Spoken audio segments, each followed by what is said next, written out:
Hi everybody, এই ভিডিওতে আমি অপারেটিং সিস্টেম সাবজেক্টে প্রসেস শিডিউলিং এর একটা অঙ্ক নিয়ে আসছি, যেটা হচ্ছে এসআরটিএফ, shortest remaining time first.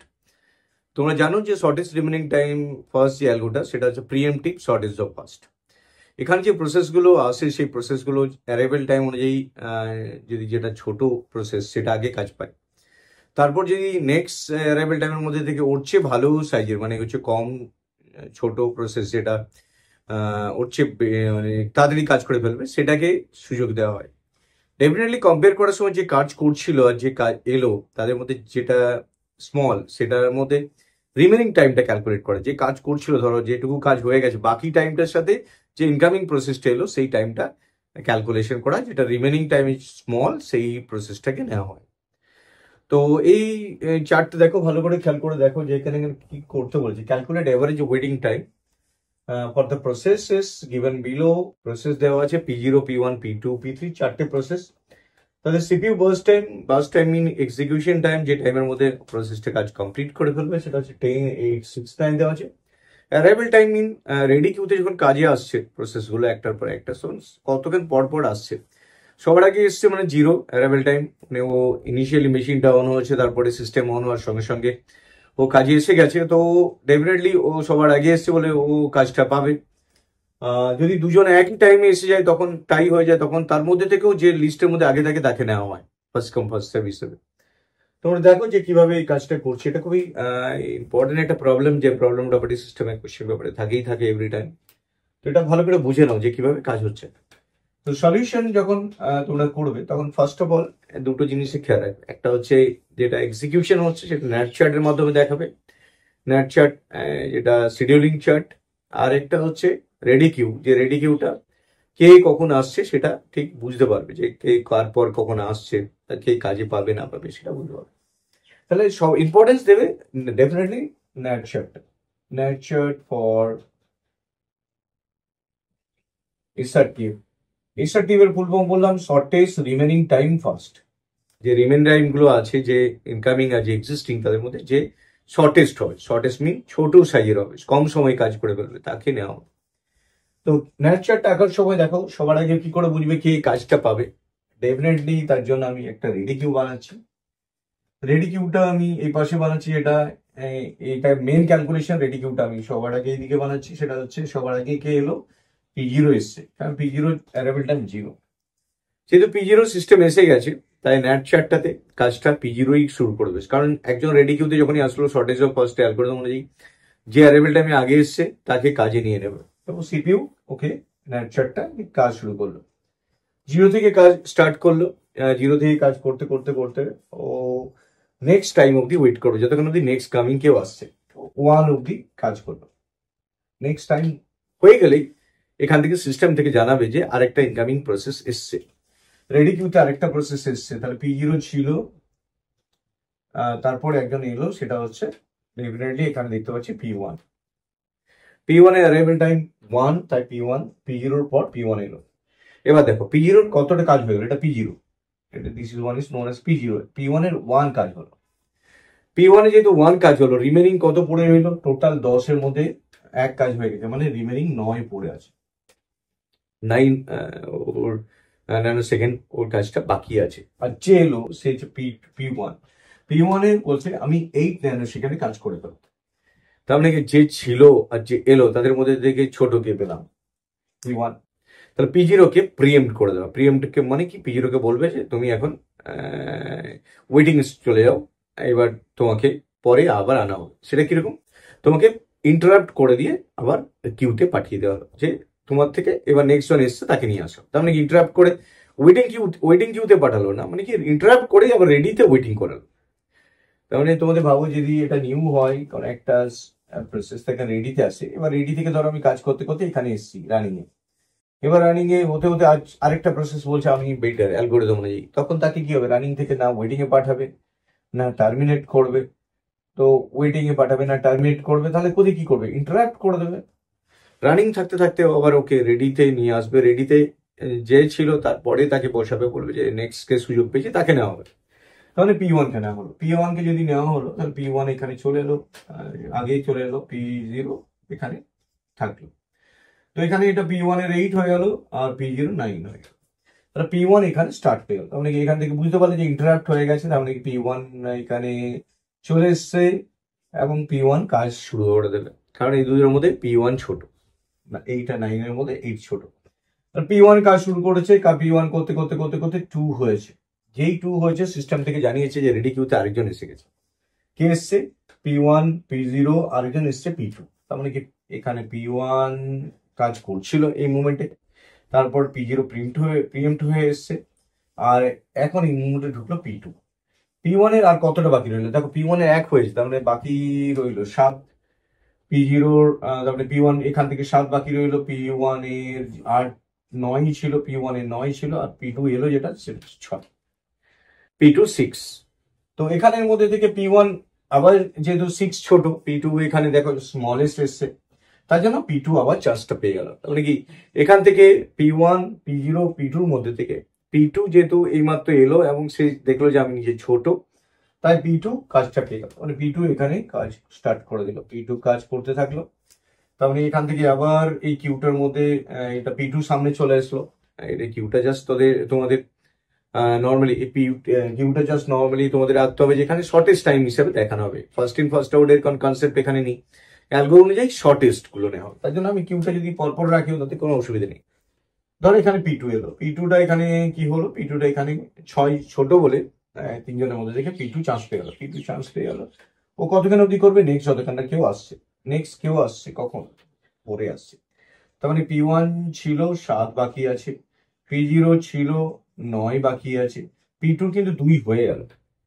P2 এই 4 অবধি পৌঁছাতে 2 কাজ হয়ে গেছে, তাহলে 2 বাদ যাবে, মানে বাকি রইল 4। আর যে এলো মানে কে এলো? P3 এলো, P3 যেটা এলো, P3 হচ্ছে বাকি আছে 9। খেয়াল করে কিউতে, এখানে কিউতে যে ফার্স্ট কাম ফার্স্ট সার্ভ হিসেবে ইম্পর্টেন্ট না, ইম্পর্টেন্ট হচ্ছে টাইম, রিমেনিং টাইম যতগুলো আছে তাদের মধ্যে থেকে অ্যালগরিদম চুজ করবে কাকে নেবে কাকে নেবে না, তো কাকে নিয়ে এসে কাজ করাবে। তো 9 7 9 4 9 যে এলো সেটা হচ্ছে 9, তাহলে এর মধ্যে ছোটকে P2 দেখছিল যে P2 যে আসলো তার থেকে P2 নিজেই ছোট, তাহলে তাকে সুযোগ না দিয়ে P2 কাজ করতে শুরু করলো। তার মানে P2 কাজ করতে থাকলো। P2 এখন তো দেখো, খেয়াল করে দেখো, আর কেউ ইনকামিং প্রসেস নেই। কিউটাতে 4 জন এসেছিল, 4 জনই ম্যাক্সিমাম ছিল, 4 জনই এসে গেছে, আর তো নেই। তাহলে P2 বলবে যে আমি পুরো কাজটা কমপ্লিট করে নেবো। তাহলে P2 পুরো কাজ বলতে, আর বাকি ছিল কত?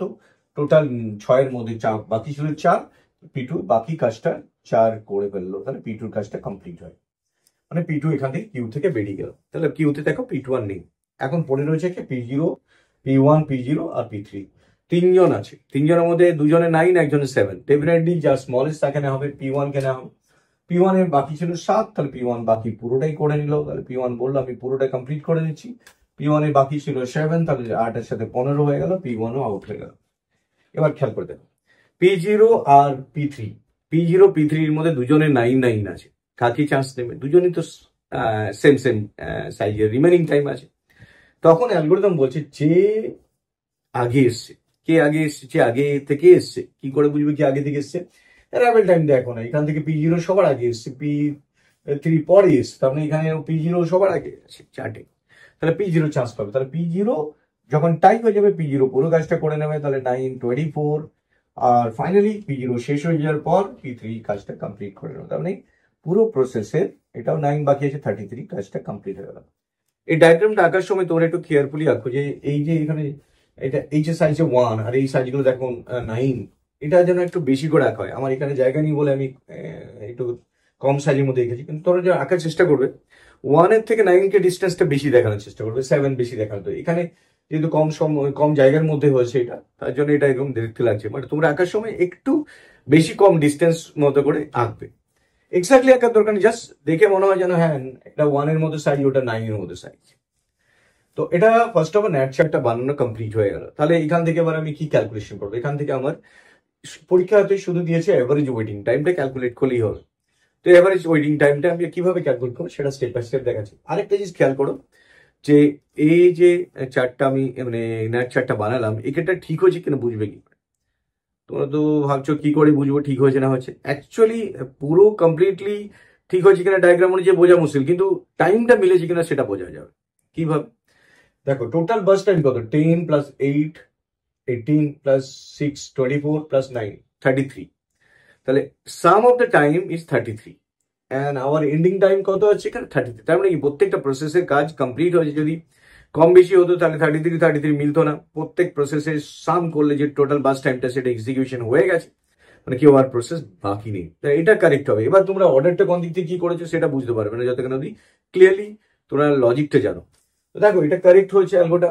তো এবার আমি এটার ওয়েটিং টাইমটা কিভাবে ক্যালকুলেট করবো। ওয়েটিং টাইম ক্যালকুলেট করছে না, আবার তোমরা চার্টটা বানাবে। প্রসেস বাস টাইম, সিপিইউ বাস টাইম, অ্যারাইভেল টাইম, এইভাবে আগের মতো এগুলো আগে চার্টটা বানিয়ে নেবে। তারপরে কি হবে দেখো, P0 যেরকম আছে, P1 P2 P3 যেভাবে আছে সেভাবে লিখবে 10 8 6 9, অ্যারাইভেল টাইম 0 1 2 4। নেক্সট ক্যালকুলেশন করতে হবে তোমার completion time. Completion time in city, এগুলো সব ইউনিট দিয়ে দেবে, যদি না দেওয়া থাকে তাই ন্যানো সেকেন্ডে বসিয়ে নেবে। কমপ্লিশন টাইম হচ্ছে কখন কমপ্লিট হয়েছে, পুরো কাজ করে কমপ্লিট হয়ে গেছে। কখন কমপ্লিট হয়েছে দেখো খেয়াল করে, P0 কমপ্লিট করেছে, লাস্ট কমপ্লিট কোথায় আছে, লাস্ট এখানে কমপ্লিট হয়নি কিন্তু এখানে কমপ্লিট হয়েছে, তাহলে P0 24 এ কমপ্লিট হয়েছে। P1 কখন কমপ্লিট করেছে দেখো, P1 এখানে একবার করেছে, ওখানে কমপ্লিট করেছে 15 এ কমপ্লিট করেছে।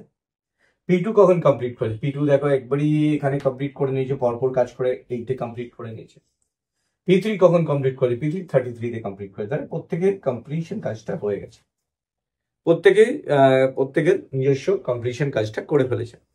তো কমপ্লিশন হওয়ার পর এবার আছে টার্ন অ্যারাউন্ড টাইম। তো কমপ্লিশনের পরে আমরা যাব turn around time. Actually turn around time মানে কখন সাবমিশন হয়েছে আর কখন বেরিয়েছে সেই সময়টা। সাবমিশন টাইম মানে টোটাল ফর্মুলা অ্যাপ্লাই করলে কি হবে, কমপ্লিশন টাইম মানে সাবমিশন টাইম। তো 10টার সময় এসছে, তারপর 10:15 বেরিয়েছে, তাহলে 15 মিনিট ছিল। এটা হচ্ছে turn around time, completion time minus submission time.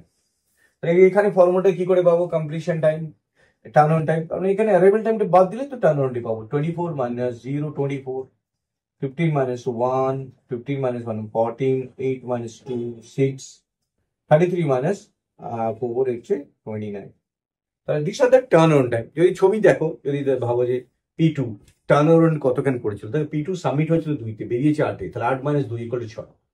তো এইভাবেও তোমরা ম্যানুয়ালিও ক্যালকুলেট করে নিয়ে বুঝতে পারো যে প্রবলেমটা ঠিক হচ্ছে কি হয়নি। বাট এটা ফর্মুলা আছে, turn on time Minh City minus 80। তো টার্ন অন টাইম TAT মিন হচ্ছে সিটি মাইনাস 80। এই ফর্মুলাটা ইউজ করলে এখানে ইজিলি হয়ে যাবে। তো নেক্সট ফাইনালি যেটা আমাকে পরীক্ষায় বার করতে দিচ্ছে সেটা হচ্ছে ওয়েটিং টাইম। ওয়েটিং টাইমটা কি করে পাবো, ওয়েটিং টাইমের একটা ফর্মুলা আছে। ওয়েটিং টাইম মিন হচ্ছে কতক্ষণ ওয়েট করতে হচ্ছে, তার মানে কি যতক্ষণ ছিল টার্ন অন টাইম মাইনাস কতক্ষণ কাজ করেছে বাস টাইম। তার মানে কি তুমি যদি একটা সিস্টেমে যতক্ষণ ছিলে আর ওয়েটটা তো অলরেডি বাদ হয়ে গেছে, আর কতক্ষণ কাজ করেছো, তার মানে বাকি কাজটা তুমি পাওনি, ততক্ষণ অব্দি রেডি কিউতে ছিলে তুমি। তাহলে টার্ন অন টাইম মাইনাস বিটি that is equal two waiting time. তো ওয়েটিং টাইম কি পেলাম, TAT মাইনাস বিটি। মানে এটা অ্যাকচুয়ালি ওয়েটিং হলো 14 40 minus 8, actually wait 6 minus 6, wait করতেই হয়নি। দেখো P2 কে ওয়েট করতে হয়নি। এবার তোমরা যদি জানতে চাও যে ম্যানুয়ালি এটা ওয়েট করতে হয়নি কি করে বুঝবে, দেখ P2 কতক্ষণ পরে এসছে, অ্যারাইভেল টাইম 2, আর সঙ্গে সঙ্গে কাজ পেয়ে গেছে। কাজ পাওয়ার পর কন্টিনিউয়াস কাজ করে গেছে, তার মানে কি ওকে ওয়েট করতেই হয়।